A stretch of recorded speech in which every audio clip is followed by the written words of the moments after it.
manusia hidup bahagia. Teknik terapi yang kau wariskan menjadi cahaya dalam kegelapan.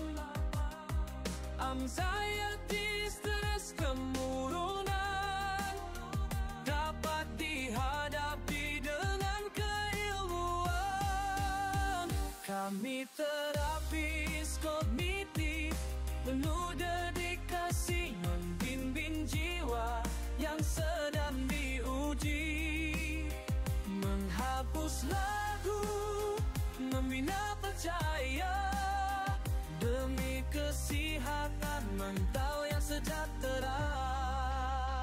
Ketenangan bukan hanyalah mimpi bila minda terarah dengan solusi. Dari amali hingga teori, kami berjuang sepenuh hati. Langkah demi langkah kami kuatkan, membantu insan yang kesepian, mengubah minda, memukul jiwa, menyuluh hidup dengan cahaya. Kami terapis kognitif penuh dedikasi membimbing jiwa yang sedang diuji, menghapus lagu, membina percaya demi kesehatan mental yang sejahtera. Terima kasih Abau kita tercinta, ilmumu terus hidup selamanya. Kami teruskan legasi mulia demi dunia lebih bahagia.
Contoh,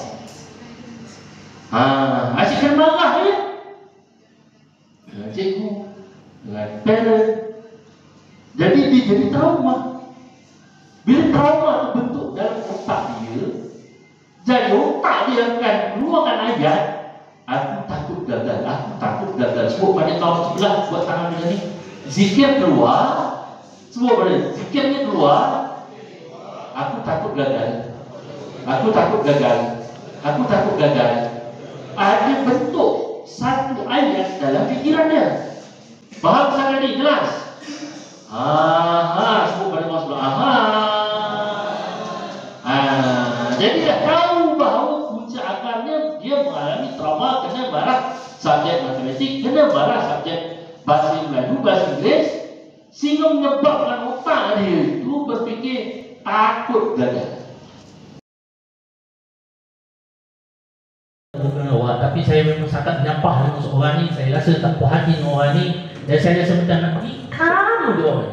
Aku sudah boleh. Teruskan. Kita nak tikam pula. Soalan kenapa keluar lagi? Kenapa nak tikam? Soalan yang bagus adalah macam mana awak boleh berfikir nak tikam orang tu? Boleh tak soalan? Macam mana boleh terfikir nak tikam orang tu pula? Ya, saya tak puas hati lah. Saya terfikir tikam orang tu dapat dia khianat saya. Dia rasa buat saya teruk. Dia buat body shaming pada saya. Dia memang teruk lah. Yang paling kritikal sekarang ni, dia buat apa pada saya? Dia sentiasa buat kata-kata blame pada saya. Seperti apa ni, kau tak boleh berjaya macam orang lain. Tiap-tiap hal itulah yang saya kena. Ayat dia, saya tak boleh berjaya seperti orang lain. Saya dah rasa semua benda yang dicakap tu betul. Sebab bila saya tengok awak ni jauh beza dengan apa benda yang dicakap semua tu. Tak boleh ayat ni. Masuk lah. Belum lagi. Awak kena masuk kan? Terus masukkan ni. Okey, dia cakap pada awak, awak tak boleh berjaya macam orang lain. Betul ya? Dia cakap pada awak yang awak ni tak boleh berjaya macam orang lain. Betul ke? Ya, betul. Okey, dekat situ berkaitan dengan isu dirinya. Mungkin dia cakap pada saya tak boleh berjaya macam orang lain. Terus menyusul, okay, soalan. So, bila dia cakap macam itu, pemikiran awak cakap apa pada diri awak? Bila dia cakap macam tu, pemikiran awak cakap apa pada diri awak? Otak saya fikir saya tak boleh buat. Saya tak boleh berjaya macam orang lain. Saya rasa useless. Dan saya rasa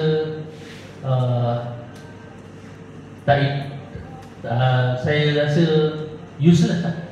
Okay. Itu pemikiran saya cakap kepada diri saya bila dia cakap macam tu pada saya. Terus.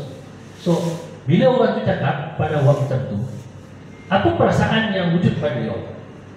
So, bila orang tu cakap pada awak macam tu, apa perasaan yang wujud dalam diri awak? Oh, saya rasa sakit hati lah. Ustazah, saya sakit hati lah.